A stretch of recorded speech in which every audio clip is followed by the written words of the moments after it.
When Ryan's when it's time to begin, it's on the Rewind to Raw with John Pollock and Wai Ting. The 18 that makes sense of these things we see in the ring every week on TV. It's Rewind to Raw for Monday night. Download it Tuesday morning from the Post Wrestling site. It's Rewind to Raw for Monday night on USA Now on the John and Wai Take the Mic. Hello everybody, welcome to Rewind to Raw. I'm John Pollock alongside Wai Ting, is that correct?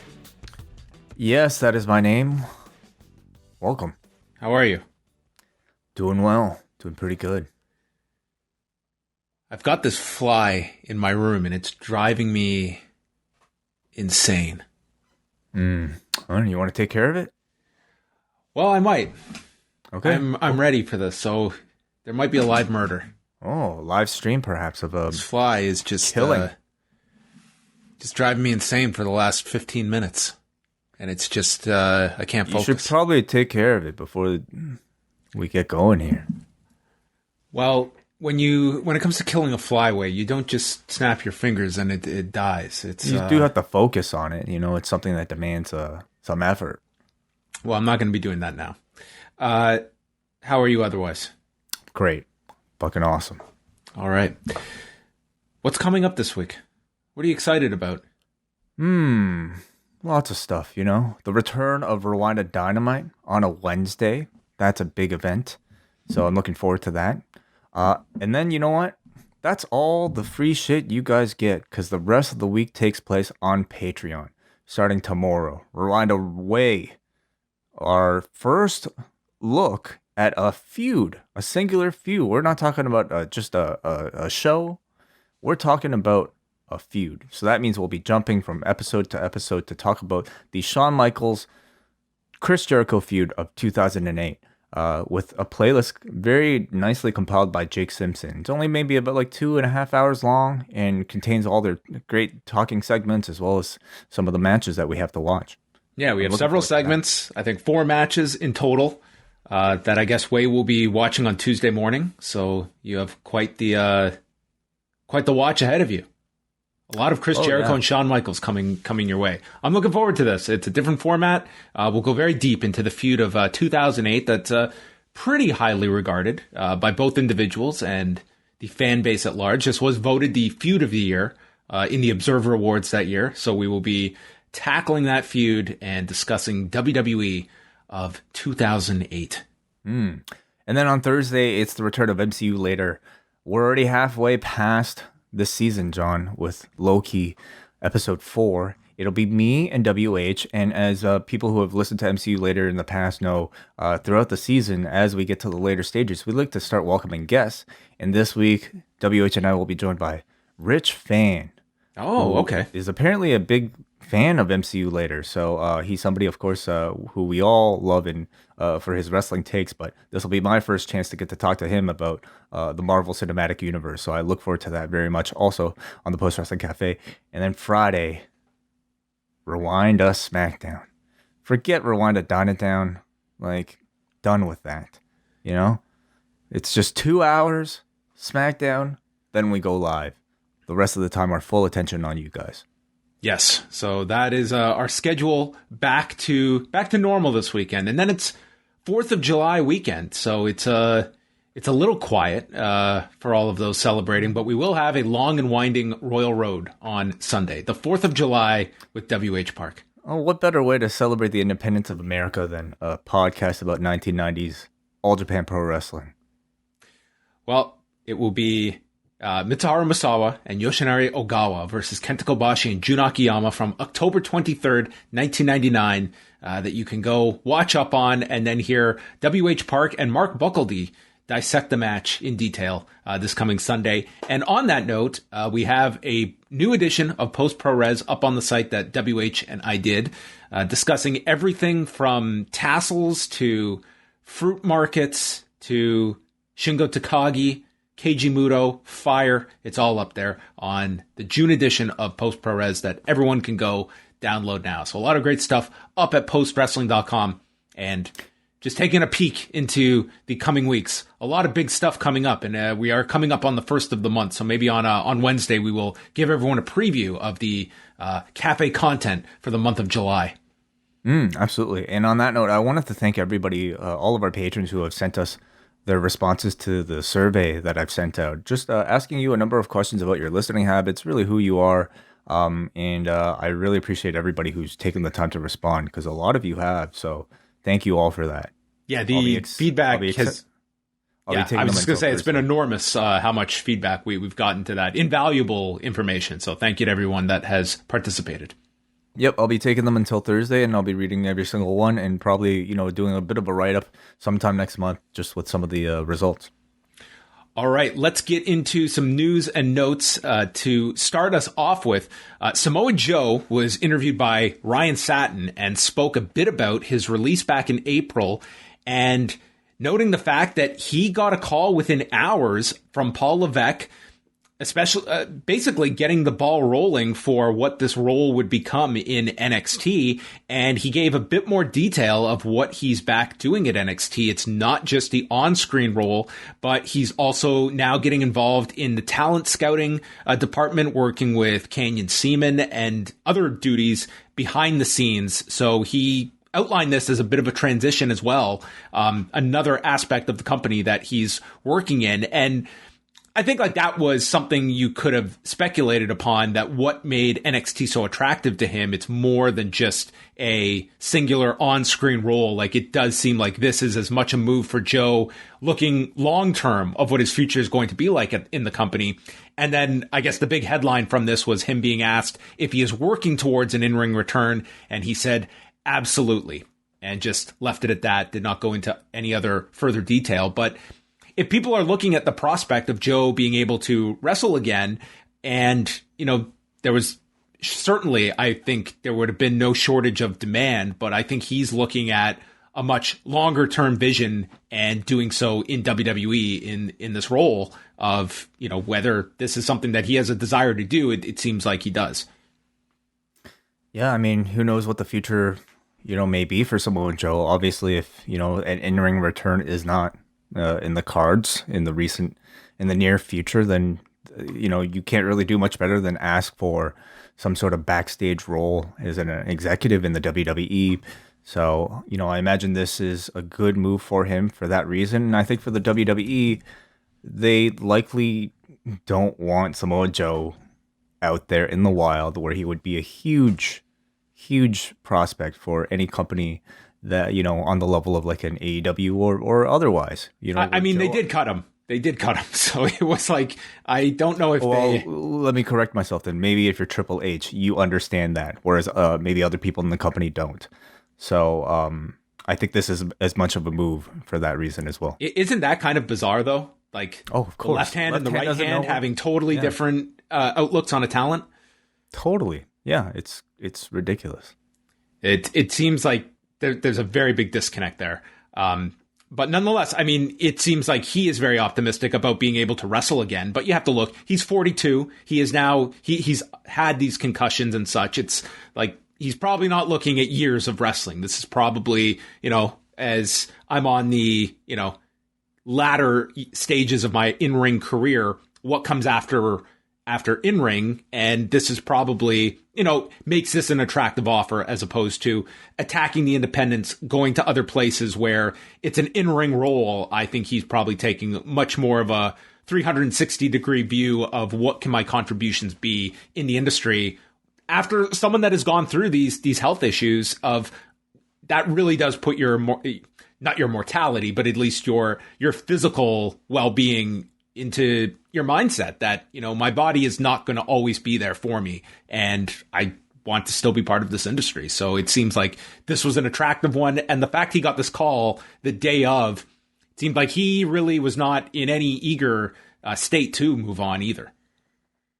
Well, no matter what the future or what the status of, I guess, his health is, I mean, they're certainly not shy about teasing the possibility of him having matchups with people in NXT. And you look at that roster and it's just, everybody would be a relatively fresh matchup for Samoa Joe. So, here's hoping that all that works out. Yeah, they've definitely laid out quite a bit there. From Brandon Thurston, he reported that SmackDown on Friday did 1,971,000 viewers and a 0.54 in the demo, which when you break that down was actually their best demo figure since the throwback edition of SmackDown all the way back on May the 7th.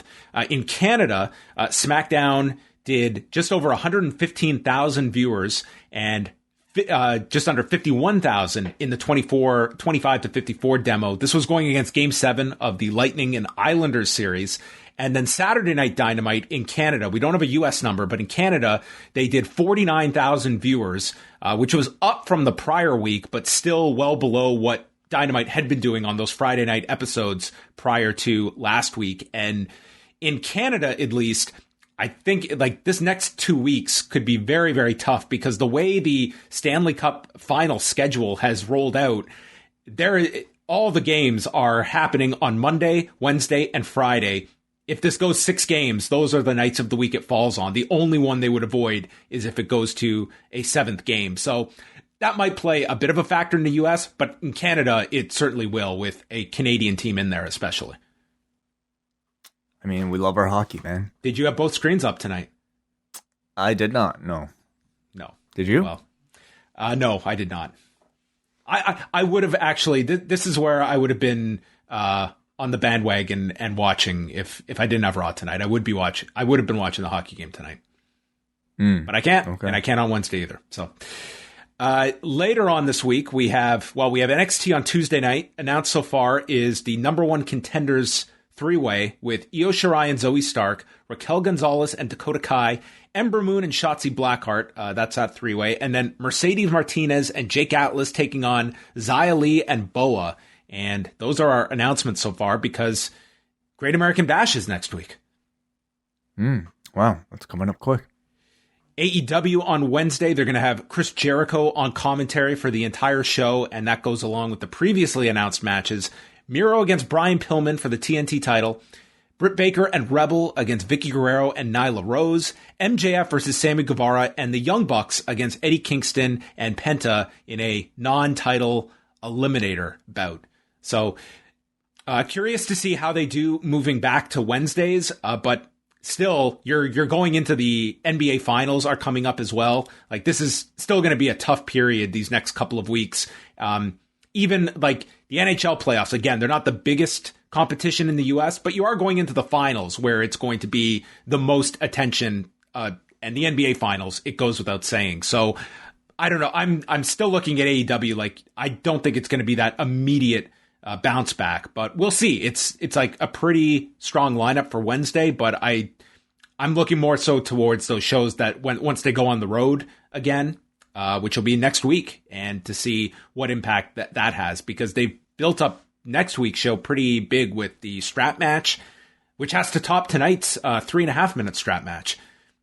And a coffin match, which we did not get the WWE version of tonight.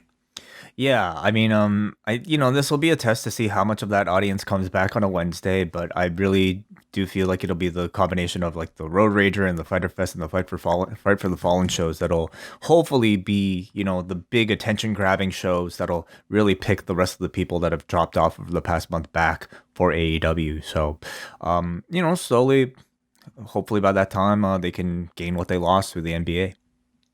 AAA held a press conference today.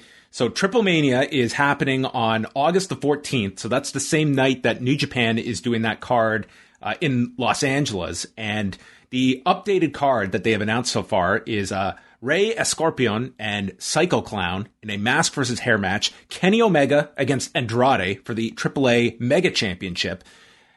Deonna Purrazzo and Fabi Apache. So that's a battle of your Knockouts champion from Impact and the Reina de Reinas champion in AAA. Chessman and Murder Clown against Chessman Pagano and Murder Clown against Puma King and 2 mystery partners. They've also added Penta and Rey Fenix defending the tag titles against El Hijo del Vikingo and Laredo Kid, as well as Taurus and a mystery partner as well. A Copa Bardal match, which is just a sponsored match that they have where they'll throw in all the added talent, and a Marvel Lucha Libre exhibition matchway. Yeah, what are the characters they're doing this time?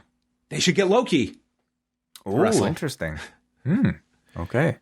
Yes. So there you go.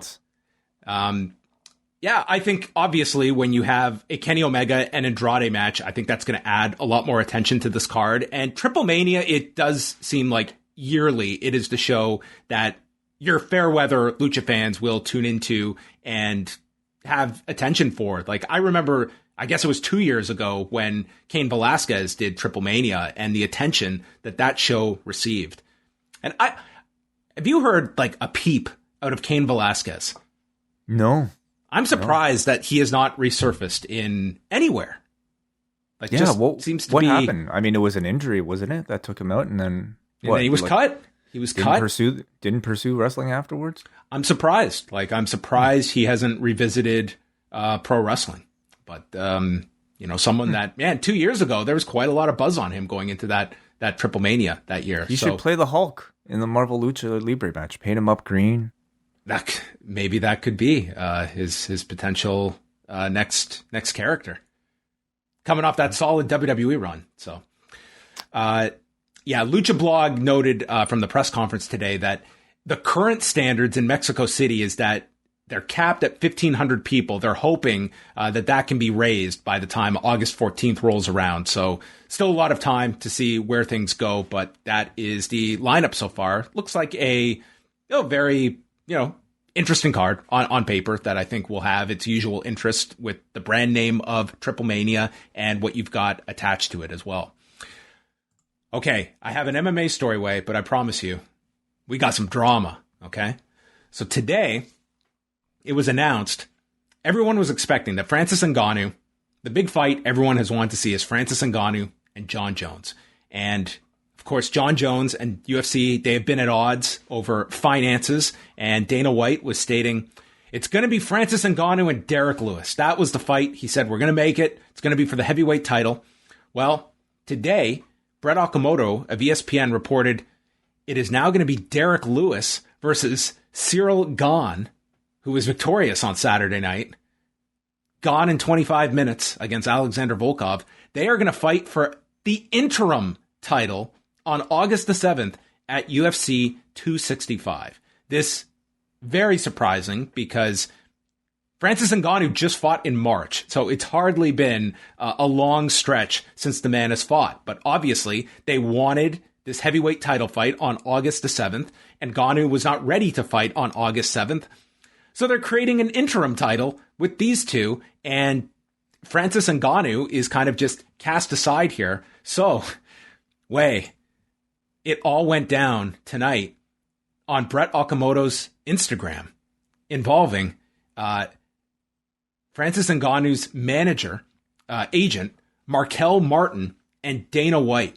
So the initial quote from Ngannou's agent was, "This comes as a complete shock. To make an interim title so soon, if you look at the history of this division, it comes as a surprise. Francis is just now returning to the States to begin training, and he just won the title 3 months ago. We're unsure of what the reasoning is behind this, but we hope to get clarity soon and figure out something with the UFC soon. At the end of the day, they're in control of these decisions." So Dana White, just scrolling through Instagram, comes across this, and he replies, "This dude is so full of shit. He knows exactly, in capital letters, exactly what's going on and isn't shocked at all because we told him several times this was coming. His management is incompetent, and hopefully Francis starts taking a look at new people to help his career." So Markel Martin cracked his knuckles, and dude, he typed this in response. "LOL at Dana White. Complete shock with your decision after we said September was good for us. Complete shock that you guys made threats after less than 3 months after you all were aware. Complete shock after you knew why Francis needed more time. That is correct. I know you're passionate, but you're trying to discredit my integrity when I've been nothing but respectful to you, Hunter," that being Hunter Campbell, "and your entire staff speaks more about you than it does me. I'm not even mad. I'm actually impressed that I've gotten your attention. Incompetent management? I think we've done a damn good job.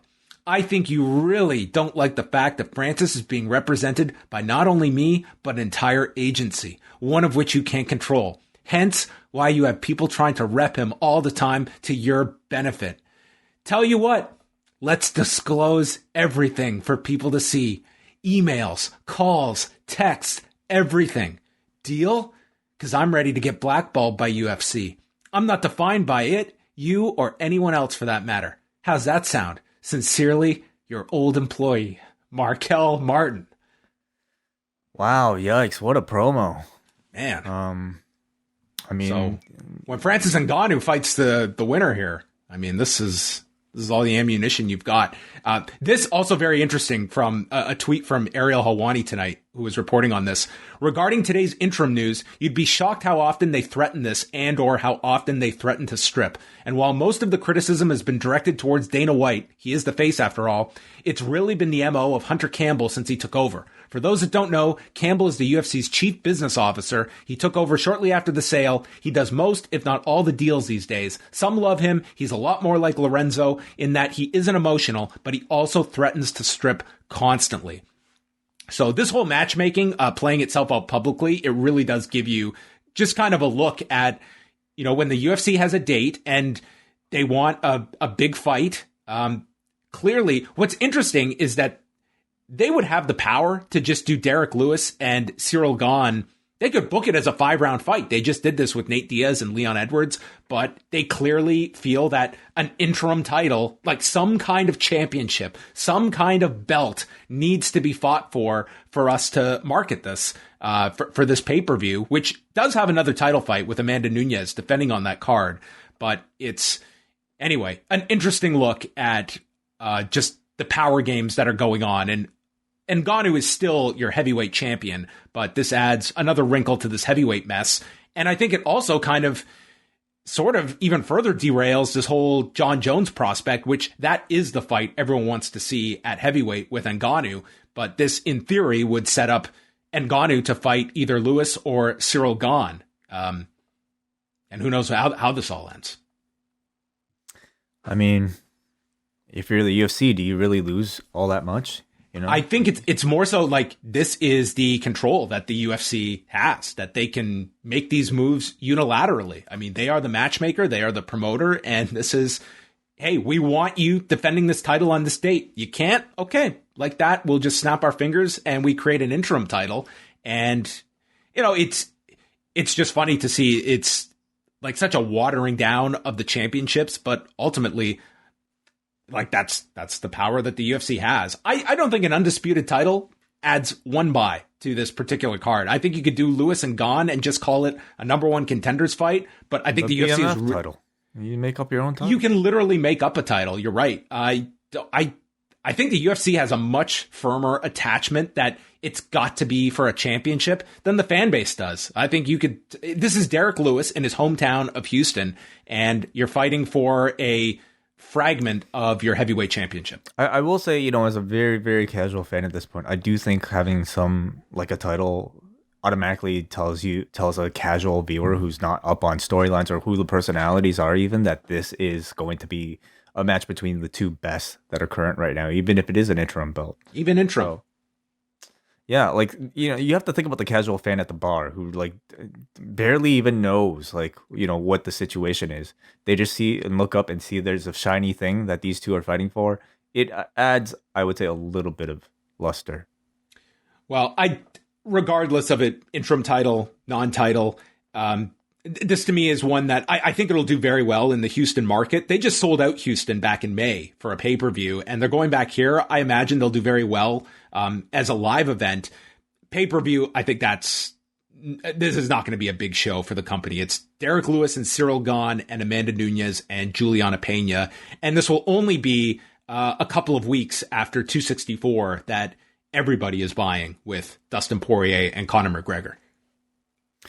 I just want to know, like, how much time do you think Dana spends on social media just, like, looking up this shit? And way more than he would admit to. I'm sure he is all over this. But there you go. That's your one of the major MMA stories coming out of this. All of your news can be found at postwrestling.com. Myself, Andrew Thompson. We have plenty of stuff up there for everybody to go check out.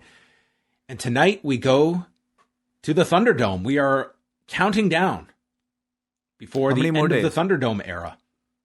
Yeah, so what is it? Money in the Bank is the first one, so we still have... SmackDown. SmackDown is the first one that'll be in front of fans on the 16th.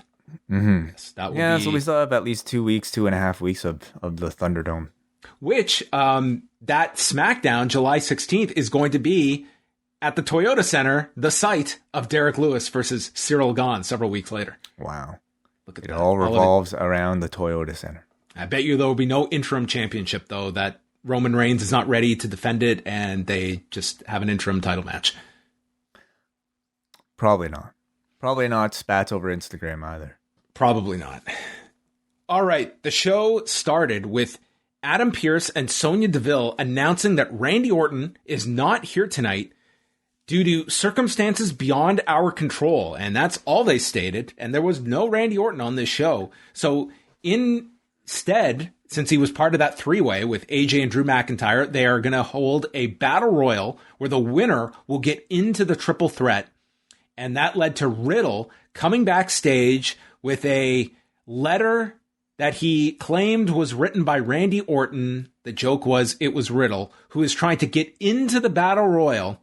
So try and keep this one straight. Riddle wants to enter the battle royal, to win the battle royal, to go to the triple threat, to win, to get a spot in a match he's already qualified for so that he can then give that spot to Randy Orton.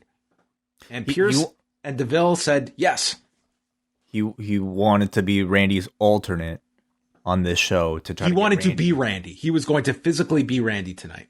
He took the meaning of alternate, I guess, quite literally on this show. It's what do you know about this Randy Orton thing? I don't know what the story is about Randy Orton, but I will say I thought this made for a much more. It worked out. Like with Riddle, we got a fantastic main event. With Riddle's involvement, Riddle being no small part of that. So I can't, again, I don't know what the story is with Orton, but I will say this change, they made it work. But I don't know what kind of notice they had of when they had to change this around or what was happening. But I mean, the way it was laid out, it almost made you think that, okay, Orton is getting into this match, and this is a real creative way to get Orton into a match that he cannot physically be a part of tonight. Yeah. We don't really know. I imagine by the time maybe some of you will listen to this, maybe that'll be known. But, Riddle basically, at least in story, in the promo says that Randy was playing video games up too late and missed his flight or something like that. So maybe that's true. Maybe it's not. But you have to wonder if Randy was a part of the show, what would they have filled that opening segment with without that opening battle royal? I certainly feel like for this purpose of storytelling with Riddle being a part of this whole thing with Randy Orton not being in it, I thought they did a really great job of using what they had to tell the story, even to the point where I feel like they might have done it better. I thought like it almost worked like. This furthered the Orton-Riddle relationship more. That like this worked really well. Mm-hmm. So anyway, we'll see whatever the deal is there. So that's kind of your story going into this. And so here is your potential members of that three-way. Besides Riddle, we had the Viking Raiders, Angel Garza, Jinder Mahal, Humberto Carrillo, Cedric Alexander, Mansoor, Drew Gulak, Mustafa Ali, Jeff Hardy, Shelton Benjamin, Akira Tozawa, R-Truth, and the returning Damian Priest, who had not had a match since May 17th. And just the idea of who could possibly headline Raw tonight with Drew McIntyre and AJ Styles, and this is most of your Raw roster, you had two candidates, I think, here, because I would no longer put Jeff Hardy in that category. It was like Priest and Riddle was pretty much what you had here. Yeah, pretty much, but that's always been the story, hasn't it, about this Raw roster? It's pretty relatively thin on, real legitimate title contenders. I mean, look who's in the Money in the Bank match. It's Ricochet that's in the Money in the Bank match. So, I think maybe most of us could tell. But, I definitely felt like Damian Priest had a real chance of making it through. Yeah, and that's he would make it to the final two with Riddle. This was, a battle royal. We had a ton of eliminations. The return of the 24/7 title saw Akira Tozawa get thrown out of the ring and then rolled up by Drew Gulak, and they ended up doing a bunch of title changes. R-Truth won it, and then Tozawa did a somersault off the apron to win the title back. So Tozawa came with the title, left with the title, and the 24/7 belt is still alive. Is it though? I mean, I think the gimmick has been long dead for over a year now. I mean, it adds, I guess, a little bit of like flavor to this otherwise pretty generic battle royal, but you don't really. This thing is 2 years old. This gimmick. Yeah. So next time they have a celebrity, I suppose that's that they want to. Maybe I'm sure the Burger King eventually will win it. Omos came down to eliminate the Viking Raiders. Then we get Riddle and Priest, who it comes down to. Riddle did the Minoru Suzuki armbar in the ropes and then eventually caught Priest with a flying knee that sent him to the floor in 14 minutes and 11 seconds. And Riddle insisted that they play Randy Orton's music as he did Randy's pose on the turnbuckle and got the pyro as well. Yeah, I thought that was all really cute. And I thought Riddle and Priest had a fun little match, when it was the final two with the two of them. So I actually thought it was a good way of furthering this Riddle-Orton storyline. And battle royals are usually just very easy to digest. So, it was fine. Shayna Baszler is hanging out in the back with a deck of cards, and she draws the Queen of Spades. Wow. What are the odds? 1 in, 52? Nia Jax asks if she's getting ready for a match or a card game, and Shayna explains that these cards keep my head clear. Well, then by all means, have a deck of cards for this run. Yeah. Reginald apologizes, says he didn't do anything on purpose last week. I can't remember what he did. Baszler blames Alexa for all of this. She's going to beat Nikki Cross tonight and then send Alexa on a permanent timeout along with her doll. And as they walk away, Alexa is in the background eavesdropping. Mm-hmm. Jaxson Ryker, all night long, he was in the back, like beating himself. That sounded wrong. He was whipping an equipment box over and over. And then he'd move on to himself. He was whipping a box, and then he was beating himself, yeah. Kevin Patrick interviewed AJ and Omos about the Viking Raiders. AJ actually brought up some very valid points in this promo. He noted that Randy Orton didn't show up. He should have lost his spot in the match. Can't necessarily disagree with that. Omos was only out there scouting the opposition and calls Kevin Patrick a hypocrite for blaming Omos for this when the Viking Raiders did the exact same thing last week and cost him the match with Ricochet. True. Hard to argue with AJ on any of this. Mm-hmm. Mm-hmm. The Lucha House Party got about 5 seconds of television time congratulating Nikki Cross on being a superhero, but she corrected Sarah Schreiber here. She aspires to be a hero.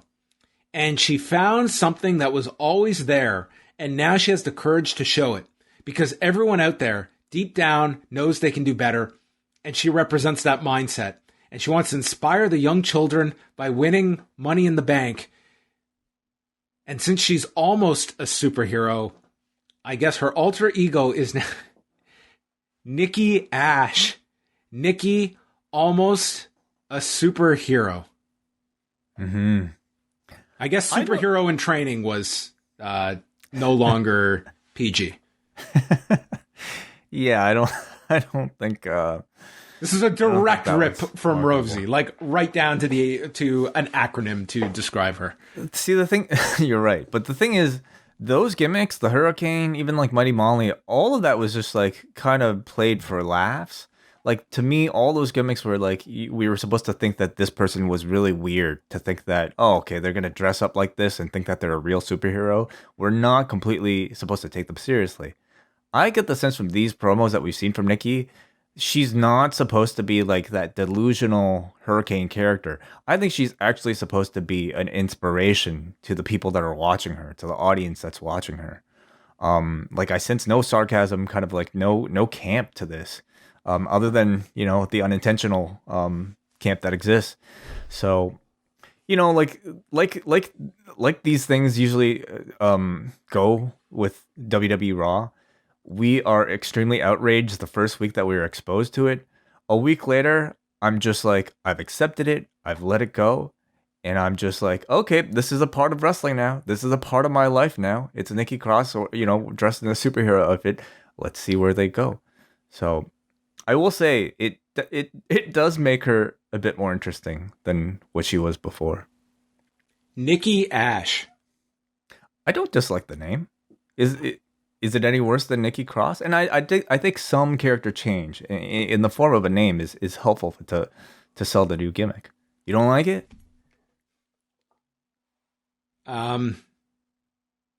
Nikki Ash. I don't know. What's wrong with that? I think if you gave me like 5 minutes, I could come up with a better acronym than Nikki Ash. How much better? You think it would be that much better than this? Well, what? Is she going to ascend to be really a superhero and she will be Nikki Rash? Nah. So we're moving towards? No, I don't know. Depends on... yeah, I don't think so.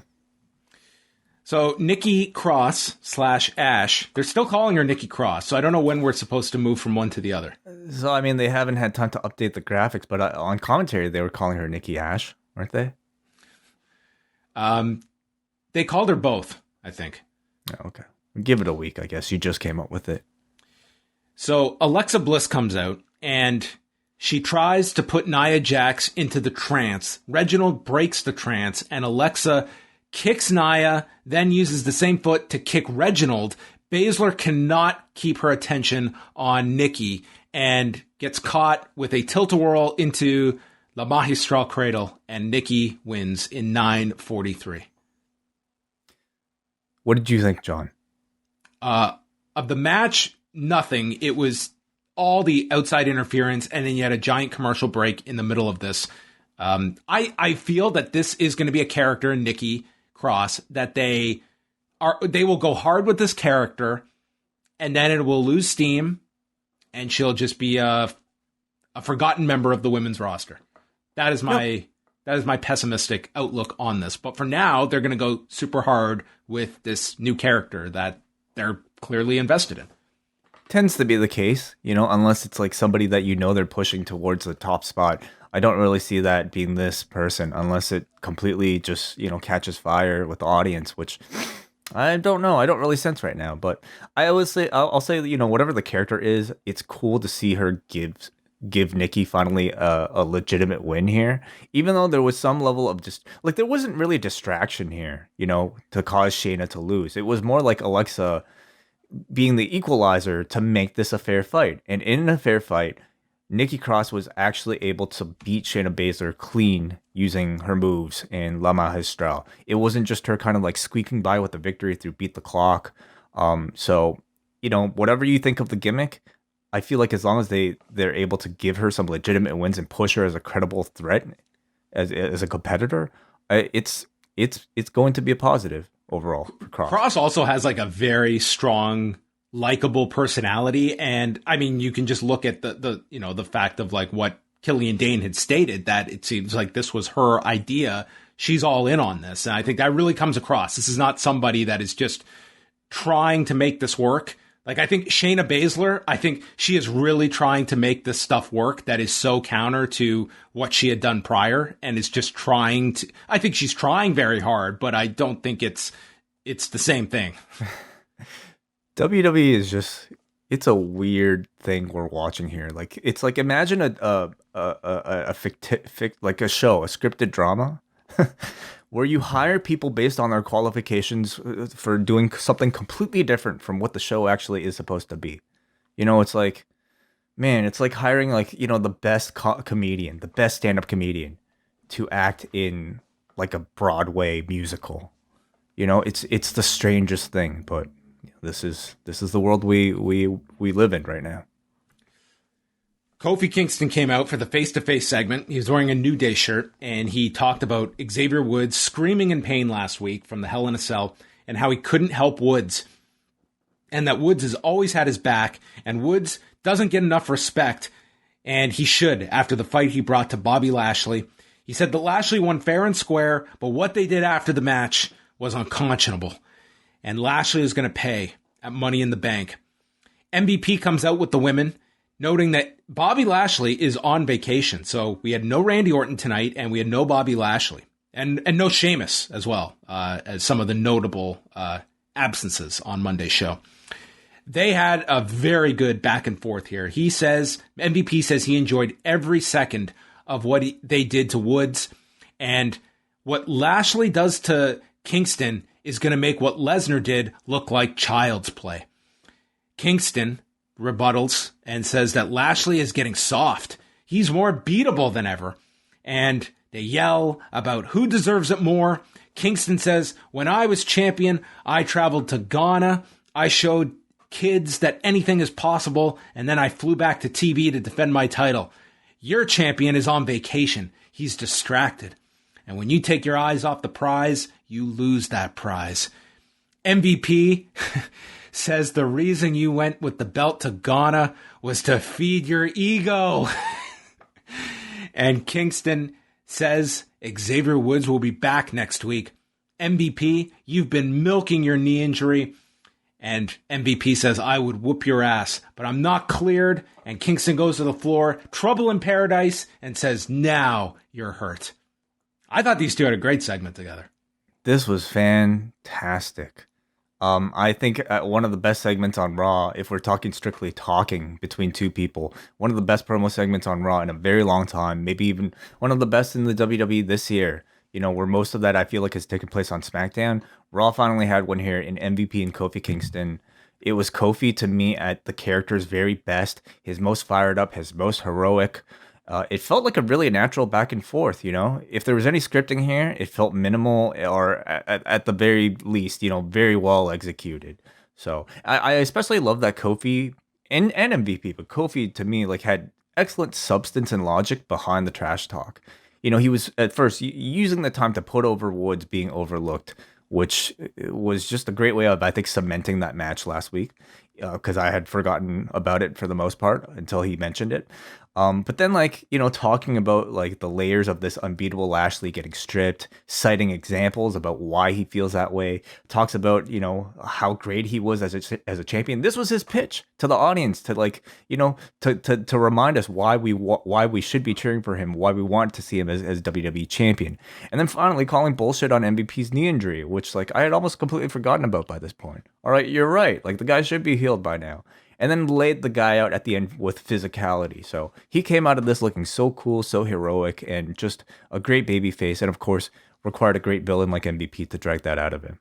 Yeah, this was a very good talking segment compared when you're looking at WWE segments. You had the two interrupting. It felt personal. It felt like a conflict that these two were escalating and pulling out of one another. And you had a deeper interest, I think, in the match after this. So Kofi was great. MVP was very strong here.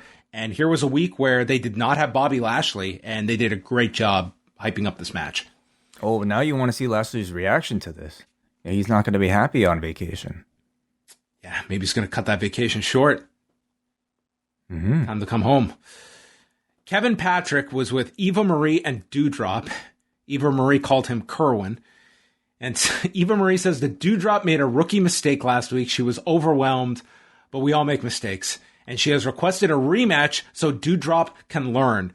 The best part of this were all the faces that Doudrop was making just subtly and just can't stand this woman. But what they really need is some kind of explanation. Why are you with this woman? Yeah, I don't know. Like in the story, has she just picked up this woman randomly? Like NXT UK does not exist in Raw's world. So No. What is the connection here? Like, at least with MJF and Wardlow, they have established why Wardlow is stuck with MJF and he's supporting his family. Like, they have made that clear, and that he's under a contract specific to MJF, not AEW. And I think it's been 2 weeks, but they, I think, need to at least explain some kind of attachment here of who this woman is. It wouldn't hurt, to give us some framework about how WWE contracts work, who's allowed to compete and who's not. I think I would say maybe the storyline assumption is that somehow like Doudrop is not a contracted wrestler and so needs kind of Eva Marie to get her through the door. Maybe Eva Marie is the one with the pass. She's on the list, and Doudrop is the +1 that needs Eva Marie. I don't know, and I wonder if like they're thinking this hard about it. Probably not. I doubtful, but I do like that you already have this woman hating Eva Marie right out of the gate. Like, that's our introduction, pretty much, is she can't stand this woman. See, I do feel like there might be a reason for that, and maybe that's because they don't want to just completely retell this type of story of like, the like Doudrop being the complete subordinate to Eva Marie who can't necessarily stand up for herself. Here she is, like, you could tell she is rebelling against Eva Marie, and she's coming out the victor. They're making her look good at the end of all of these segments, embarrassing Eva Marie at the end of all of them. And I have to think that maybe that's, done on purpose to maybe just kind of stray away from the expected outcome of these types of, like protege, like mentor type of stories where it's usually Eva Marie continually embarrassing the protege. So maybe that's why. So Asuka and Naomi versus Eva Marie and Doudrop. Once again, Eva Marie will not tag in, so Doudrop makes her own comeback, hitting Asuka with a senton, shoulder tackles Naomi, and then splashes Asuka to pin her in 2:17, and then Eva Marie announces herself as the winner. So Doudrop pins Asuka in 2 minutes. It's a really big win, and like if you're an Asuka and Naomi fan, you're probably not going to be happy about this.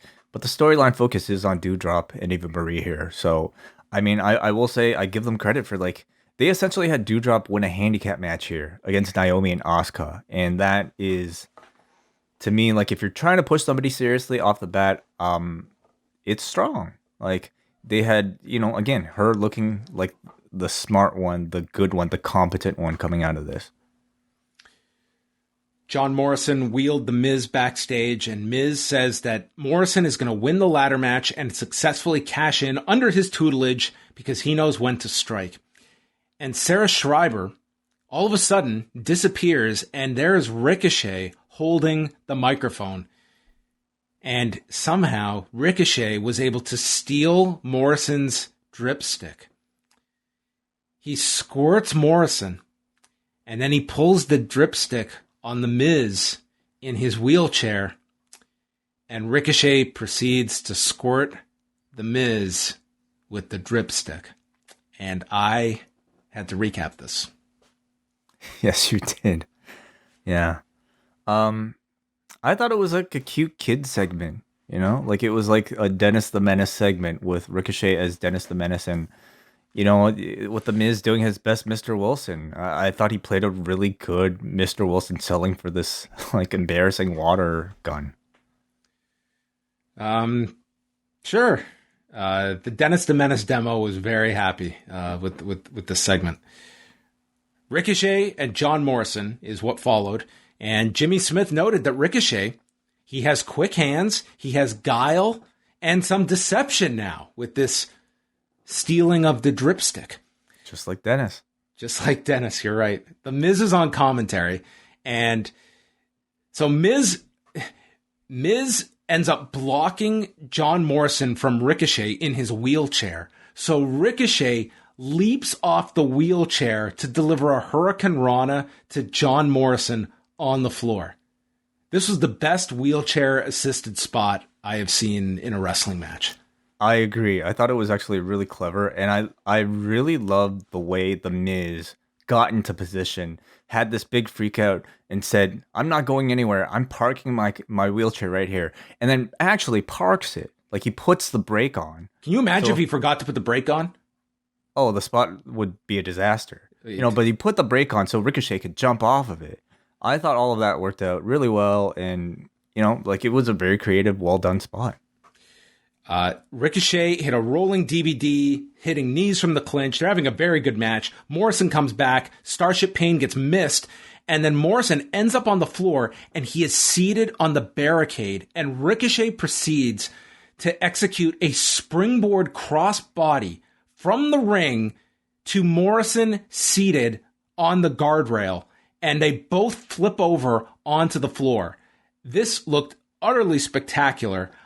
I hope that they did this, that they taped this with like a crash pad for these two to land on, because that's a brutal landing if they had not. But they never showed the impact on the floor, so I'm hoping they did this the safe way, because there was no way. Like, the velocity at which Ricochet flipped over with him, to not land on a crash pad would have been insane. And this was a completely believable double countout spot at 10:33. This spot looked phenomenal.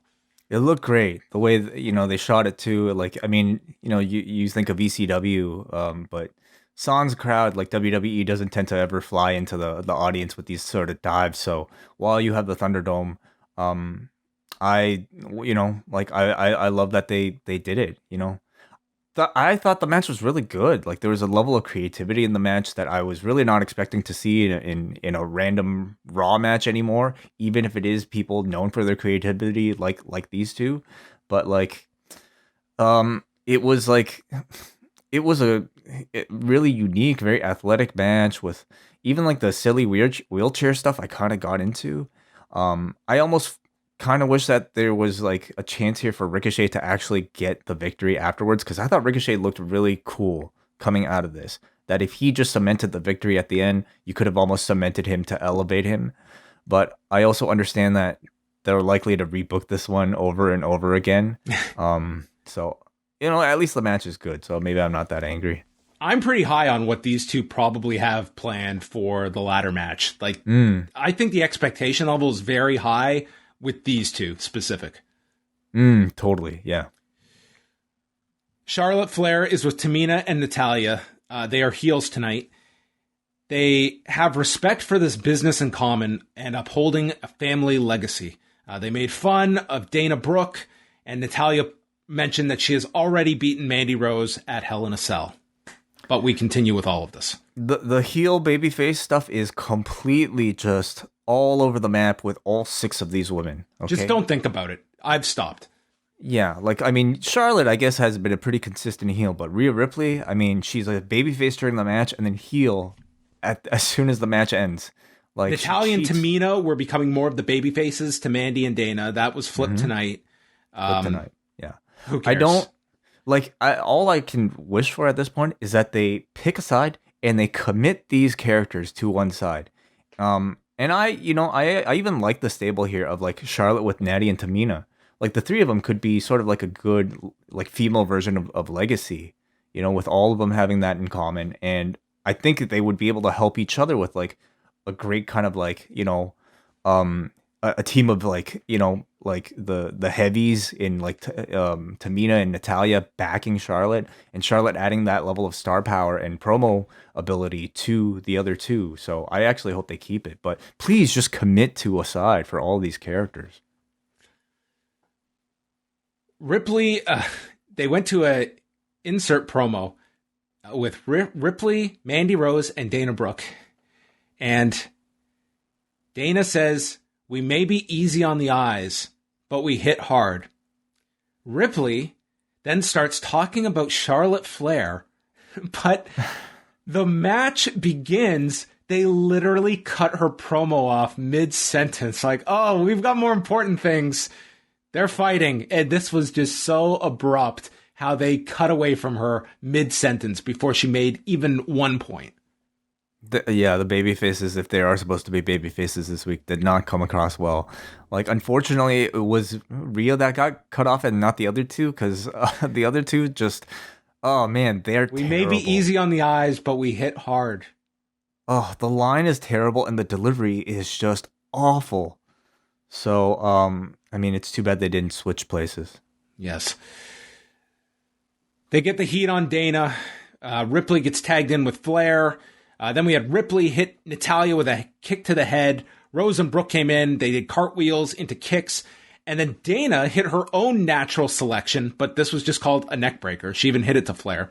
Rose does a roll up. Natalya goes out and tries for the sharpshooter, but Mandy Rose, after losing to the sharpshooter, she's been studying it way, and she blocks it. And Natalya gets kicked to the corner, blind tags Charlotte, and Rose doesn't notice this, so Charlotte comes in with a running boot, pinning Mandy Rose in 5:35. And at the end of this, it was clear to me that after another loss, I'm just rooting for Mandy Rose and Dana Brooke to win these tag titles. It's like they've got to get a win at some point here. So this did a tremendous forward movement for that. And then after Ripley, Rhea Ripley, who this week we established was the babyface, correct? Yeah. She sneaks from behind and clips Charlotte's knee. Could have torn her ACL out and laughs because this is Rhea proving that she can be just as dirty as Charlotte, who sold this near decapitation of her knee with like a smirk, like, oh, you got me. You're fighting on my level now. Hate this feud. It's a terrible story for Rhea Ripley. Yes, we understand what they're doing. Yeah, exactly like you said, John. The idea is that you have a babyface in Rhea Ripley who wants to prove that she could play dirty just like Charlotte. But I feel like they have done really nothing to show like how much of a dirty player Charlotte is against Rhea in particular, specifically. For at least enough to want to see the babyface cheat to justify. Like, her cheating does not feel justified. Her dirty tactics do not feel justified from what we have seen of Charlotte. And to me, that's just not even heroic, period, you know? If somebody cheats against you, if a bully bullies you, I think a hero should be, you know, overcoming it by being themselves, by still, you know, maintaining their morality rather than stooping to their level. And I mean, that might be just, you know, very much a white meat babyface type of action, but still, nonetheless, like, they have not earned anything of that sort with Rhea Ripley. So when she does stuff like this, like, you know, throws the cover on the table against Charlotte to get herself DQ'd, there's no justification for that, no matter what. But even something like this, attacking after the bell, it just makes her look like a terrible, like a shitty wrestling character, I guess. Certainly not a babyface. Yes, we will talk about all the babyface heel dynamics and an audience loving a babyface despite whatever actions they might commit to get to a victory when we discuss the Shawn Michaels Chris Jericho feud. And we'll compare it to this. Then it is time to get ready for the strap match. As we go into the preview, it is noted, at one point, a very impressive tag team, Elias and Jaxson Ryker. I missed that episode. Ryker is in the back with this strap, whipping himself repeatedly. R-Truth walks in and asks Jaxson Ryker, "Are you unhappy with yourself? Can you see me?" And he thinks that Jaxson Ryker has fallen under Alexa's trance. But then he snaps out of it. He explains to R-Truth, "I'm preparing myself for battle. There's nowhere for Elias to retreat." What am I doing, you ask? I'm purging myself of any weakness and exploring where to afflict the most pain on my opponent. End scene. So, I mean, as we see more of Riker, you know, in this solo character, we get more of a sense of, I think, the character they're trying to get him to portray.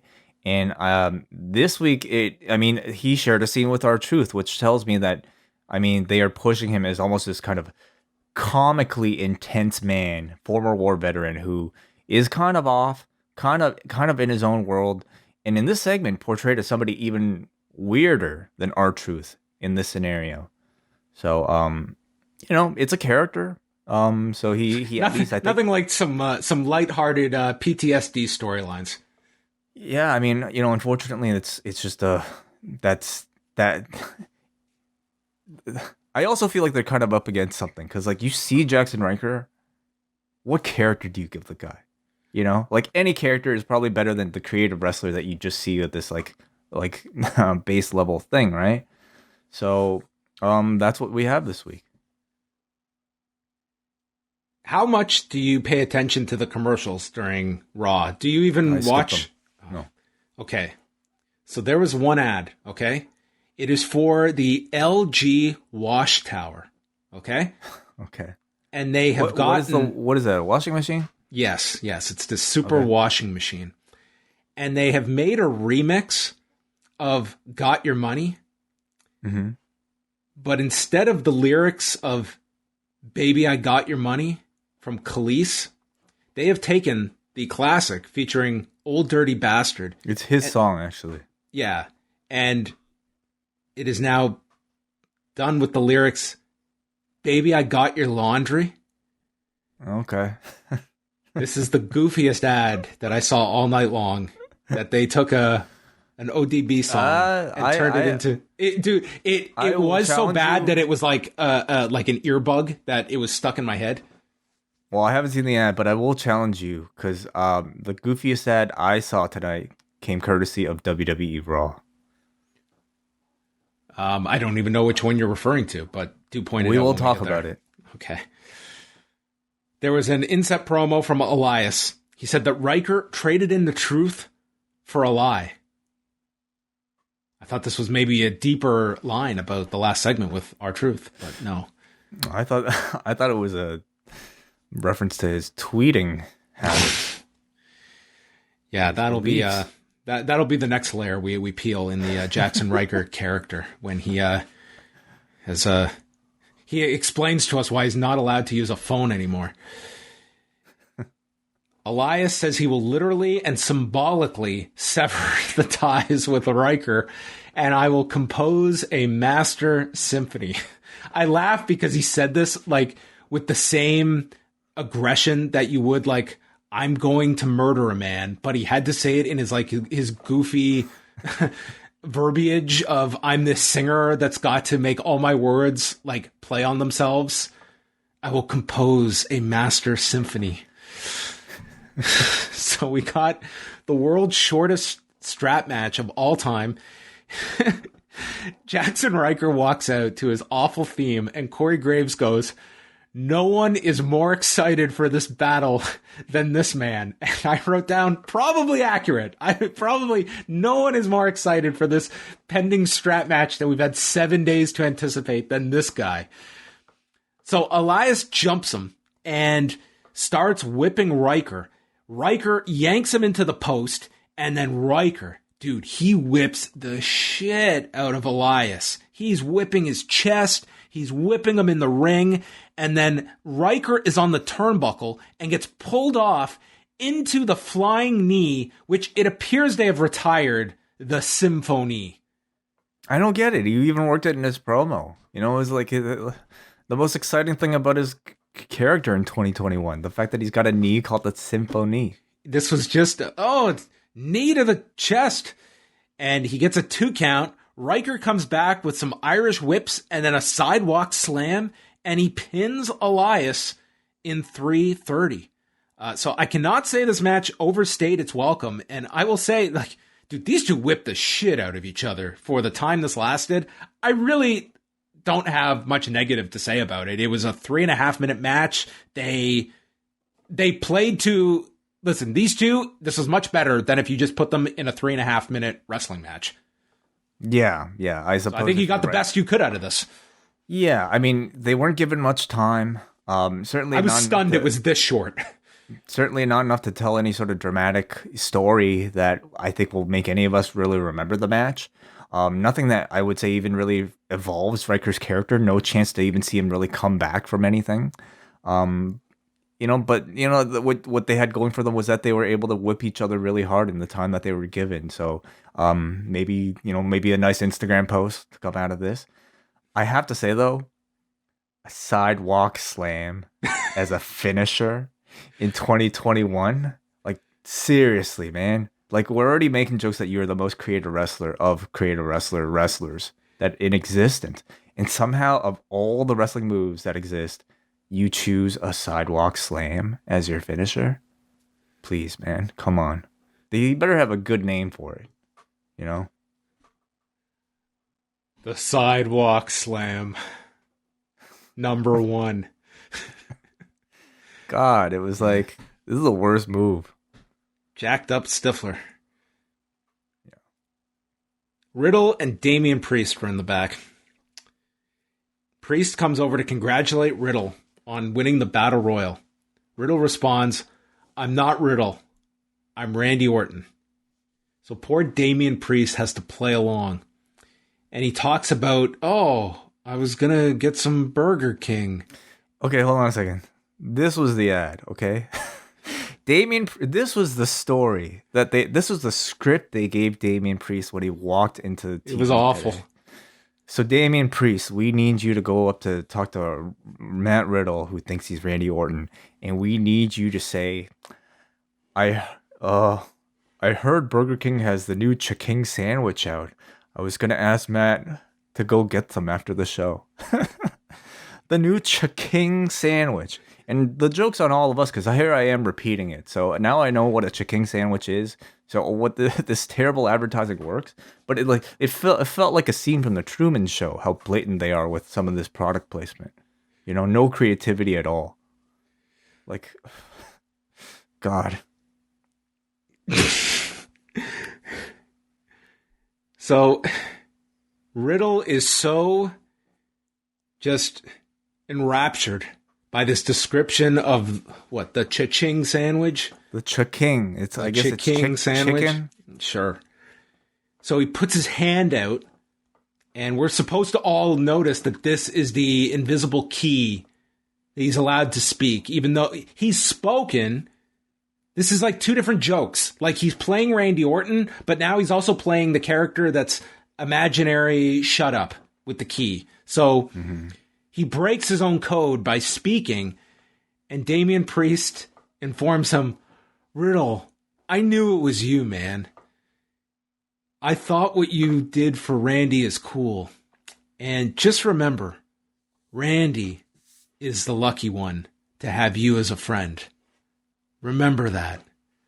And Riddle responds, "Aw." Dude, this was the stupidest segment. This is the stupidest segment of the night. It's pretty stupid, yeah. Kevin Patrick is with Drew McIntyre. Kevin Patrick. "Drew, can you beat AJ Styles and Riddle tonight?" Drew, "You know what? No. Match is off." Drew goes in to another one of Way's favorite. It's story time with Uncle Drew. He starts talking about the Battle of Edinburgh with the Scots, the English, and the Irish. The Scottish were outnumbered 2-1 by the English. Then he started fighting the Irish, which turned into him fighting Sheamus, and then Drew McIntyre won, thus saving Christmas. Kevin Patrick is at the edge of his seat, believing all of this. And, like, really? Drew says, "No, this is all ridiculous. Just like your stupid fucking question. I'm going to go out there, win this goddamn match, and go to Money in the Bank, because I've lost too many matches. I just blew my chance to ever beat Lashley for the WWE title. And you're asking me if I can beat these two fucks? What do you think, Kevin Patrick? You want to be out of here too? Asshole." So the idea is that this is Drew week after week, basically trolling poor Kevin here with these kind of like long drawn out ramblings about Scottish history. He said, you give me these stupid questions, these are the stupid answers you're going to get. So this guy is actually outing the writing of some of these segments. Like, we know these are stupid questions. Mm-hmm. Yeah, it's really brilliant. It's very kind of like, next level type of thinking here. Reverse psychology type of stuff from Drew. I don't know who thinks that this would be a good character for one of your lead guys, for your top babyface on the show. I just think it's incredibly questionable and completely ineffective compared to, say, him simply cutting a great promo about why he wants to win tonight. I just don't understand. Well, thankfully, Drew McIntyre had about 28 minutes of screen time on tonight's show, and everyone will focus on the 26 minutes and 40 seconds and not the minute 20 of this promo beforehand. AJ, Drew, and Riddle, dude, they came out, it was like 25 past the hour. It's like, there's nothing left on the show, so they are going the duration here, and they went long. That said, I thought they killed it. This was an unbelievable main event. I thought this was better than the match we got last week with Drew and Riddle. Agreed. Drew and Riddle are just carrying things on Raw, and AJ was great in this match too. We had AJ, they're on the floor, and they tease Drew putting him through the desk, but AJ is able to avoid it, and we see some vertical suplexes, and then AJ and Riddle lift and toss Drew through the desk to set up our first commercial break. AJ just annihilates Drew with these kicks as he's still selling the desk break. He is in the ring with Riddle. He applies an ankle lock, then hits a brain buster, and he's in control going back between Riddle and Drew, who's still on the floor, until Riddle catches him with the draping DDT and starts pounding the mat. And as he leaps in the air for the RKO, he lands on the shoulders of AJ, who just drops him. And we get Corey Graves calling this the closest thing he has seen to a burning hammer in recent memory. Yeah, very true. Which this came across like a safer burning hammer is what this looked like. It was a very good description by Corey Graves. Drew returns to the match and drives AJ into the barricade repeatedly, misses a Claymore, and then Riddle just starts taking out both guys with huge kicks, ending with AJ getting out of the way and Riddle PKs the steel steps, and he thinks his foot is broken. So the trainers have to take him out. He's stating, "I can't let Randy down." I mean, Randy really felt like a deadbeat on this show, didn't he? This guy's literally breaking his foot for you. I mean, I think that's what you're supposed to think. I guess. I mean, Randy might not even be aware of any of this. This is all Riddle kind of doing it himself, isn't it? You don't think Randy was watching? Probably not. Probably DVR's Raw. Yeah, if he has a day off, probably read a report or check out a podcast. Last segment sees AJ and Drew left alone. Drew hit a Michinoku driver. Then AJ clips the knee, gets the calf crusher when Riddle hobbles out with his foot all taped up, and he stops the calf crusher by applying the bro mission to AJ, goes for a phenomenal forearm into a flying knee, and then Riddle hits an RKO onto Styles, but Omos pulls AJ out of the ring. Riddle turns around and eats a Claymore. Drew McIntyre pins Riddle 26 minutes and 40 seconds. Awesome main event. Just awesome. Really good three-way, and I think a really good, match-long story of Riddle doing the big babyface comeback, all for his best friend, his idol, Randy Orton. I thought the Riddle characterization was really strong here, and there were some really nicely done big physical spots with Drew going through the table, Riddle with the foot injury, the burning hammer from AJ. This match went almost 30 minutes. It was 3 segments, and it was compelling the entire way through. It also didn't have the usual, you get the multi-segment matches in WWE, and it really hurts the flow. I didn't feel that in this one as much. They were opportune times to take the breaks. You had your 2 breaks to take, but I didn't think it ever, deflated the match. These 3 worked super hard. This is probably the best match we've seen on Raw this year. I'm going to have to rack my brain, but I'm not going to challenge you about that. I mean, the recent stretch, Drew has had some really great matches on Raw that have kind of gone under the radar, but it's really, I mean, I think you've gotten two of the better episodes of Raw last week and this week in some time. Not to say like there are not lots of issues with this show, but I thought this was a much better, I enjoyed this show more than last week's. I enjoyed Raw tonight. And, last week was good, but let's not forget that's only because of the men's division and the Money in the Bank qualifiers. Everything to do with the women's division last week, I thought was just some of the worst we've seen all year. This week, I feel like the women's division stuff was, I had just kind of internalized and accepted everything and just, was just like, okay, her name's Dewdrop. All right, Nikki Cross is a superhero. Like, it didn't bother me as much this week, and in fact, I thought the booking of both of those ladies tonight was actually really strong for them, making them look like very good active competitors. I'm hoping whatever's going on with the Charlotte, Rhea Ripley, Mandy, and Tamina, and Natalya and Dana, I hope they've settled whatever role that they're supposed to be in, and we can just move forward from this point. But that match I thought was good, and the rest of the wrestling on this show I thought was strong. Even like Ricochet Morrison, I thought was a really good match. And the main event was fantastic. But to me, the highlight was the Kofi MVP segment. That was tremendous. Oh, you got that in there. I mean, you had a lot of strong segments. Like honestly, like Elias and Ryker was not something I was looking forward to, but I mean, they presented it at, like, I had no issues with that at all. It's like 3.5 minutes. It's like you're not going to have too much to complain about. Yeah, very good segment with Kofi and MVP with that main event. Battle Royal was fine for what it was. Mm-hmm. It established a story throughout the show. So I mean, this was a Raw that you would at least see some direction attached to it. You got some great wrestling on this show when you throw in Ricochet and Morrison with that main event. So yeah, definitely on the higher side of Raw, which has been a struggle this year. This is where we go to the forum, and God knows, as we throw a rock into the ocean, it comes back a 5.1. It passes by 0.1. All right. I mean, I don't even know if that's good or bad at this point, but okay. Thank you.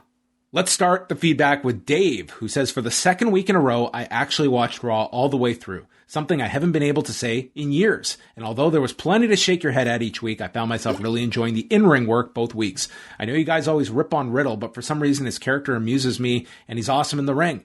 John Morrison playing the Miz's dumb sidekick is usually pretty funny.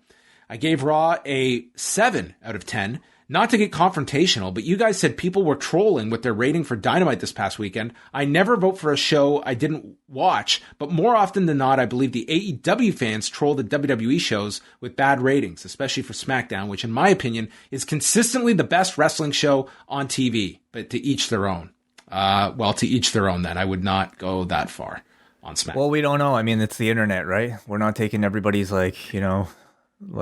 personal social insurance number for these votes. So maybe we shouldn't put too much weight on these, but these are just fun little things that we use for loose reference. Ultimately, what matters more to me is hearing your feedback, the written feedback, and also the calls.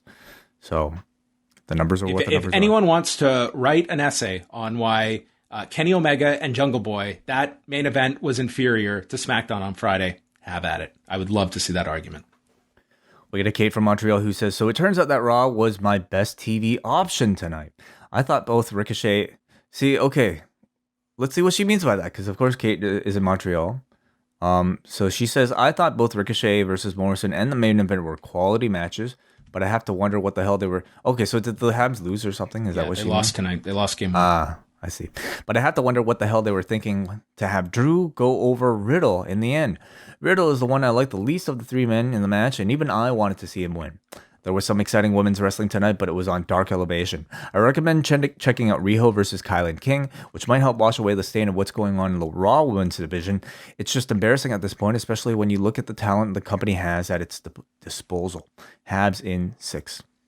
Okay. I didn't think there was any way they were beating, like the way this was laid out. Like, yes, you have this story of Riddle fighting for Randy, but I mean, you've had Drew lose a lot, and that's just not.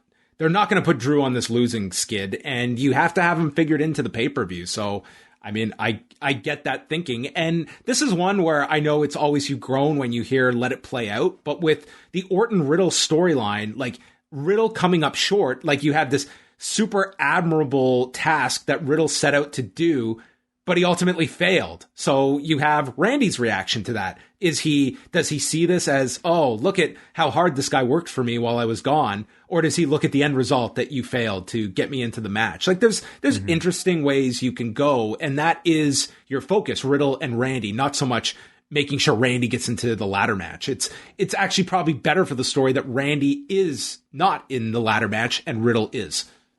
You know, ultimately, the match they want to have involves Drew McIntyre being in the Money in the Bank, so they had to get there. And the other story they want to tell is, you know, Riddle constantly trying to impress Big Brother Randy and falling short, and Randy's reaction to that. So, you know, even if Randy was there tonight, I imagine they would have gotten to this point somehow, with in similar fashion, with Riddle somehow disappointing Randy. And they've gone so far as to explain Drew in the Money in the Bank ladder match and what that would mean for him if he wins, that he can't cash in on Lashley. Just the fact they've given it that thought and explained it on TV, I mean, that makes sense that Drew should be one of the 8 in the match. I think you're up next. Alexander from Portland. Matt Riddle looked like a star tonight, looking even better than when he was United States champion. It's too bad WWE is pushing Drew so heavily. Riddle winning in the main event would have been a really big moment. Ricochet, I mean, he got his big win last week. I mean, that was a pretty significant win. I really didn't have an issue with the outcome tonight. It's also a win that I don't think, like, makes him, because he was winning for Randy, and ultimately what he would achieve would be getting Randy Orton into the match. Like, it's not the type of big win where it's like, oh, he wins a championship, you know, let's celebrate. Like, it would have been nice, but I don't think it was a make or break night for Matt Riddle. You're also talking about, like, traditionally what a major win means for someone, or even a major loss. That has been so devalued that I don't think it has the same impact unless you're talking something extreme, like you win a Royal Rumble, like you win a championship for the first time. It's at WrestleMania. Like, compare that. Like, look at how people were living and dying through Jungle Boy on Friday. I don't think you had that same level of investment in a lot of these characters where just a win over an established talent. It's a prolonged pattern of once you see someone treated as a main event performer, as opposed to that big win that suddenly elevates your stock. It's those wins and losses, I think, have been devalued. It is, I think, probably a good sign for them that, you know, you have at least a couple of our feedbackers like talking about really wanting to see Matt Riddle win. So you could tell maybe he's sort of on the cusp of that level. Alexander finishes, I'm disappointed that Damian Priest had his return in the Battle Royal. For being 2 of the most dominant champions in NXT, Shayna and Asuka lost in weak ways tonight. Nikki Cross's almost a superhero gimmick seems incongruent with her winning matches via countout and roll-ups. Aren't superheroes supposed to look stronger than that? 4 out of 10 show. I mean, she won with a pinfall tonight. La Magistral is not. What's wrong with that? That's a sort of roll-up. It's a legitimate move. Yeah. Ends it with asking, if Becky Lynch is still not available, what's the hottest match you can think of for the Raw Women's Championship at SummerSlam? Raw. Okay, I was going to say Sasha Bianca, but Raw? I'd be really surprised if Becky Lynch isn't back by SummerSlam. But, I mean, if you're completely throwing that out, I mean, that's pretty slim pickings on Raw. I wouldn't say there's anything on the Raw side that's all that enticing. The biggest thing you're building now is Nikki Cross. They've like exhausted any combination of Rhea, Charlotte, and Asuka. So, I mean, maybe it would have to be Alexa, I suppose, if we're talking star power. It's not an attractive match by any means, but I'm hoping Becky shows up. All right. Well, thanks everyone for your feedback tonight to Raw. That was a more positively received edition of the show, several weeks out from Money in the Bank. And you guys love everything. You guys are not critical enough. Dude, I got that criticism last week from someone who said, you're not hard enough on WWE. It was like, are you out of your mind? Like, anyway, it's comical. That's fine. We will be back on Wednesday to be super negative and hate everything when Dynamite returns to Wednesday nights at 8. So we will be live 10:15 p.m. Eastern for all Double Ice Cap and Espresso members of the Post Wrestling Cafe.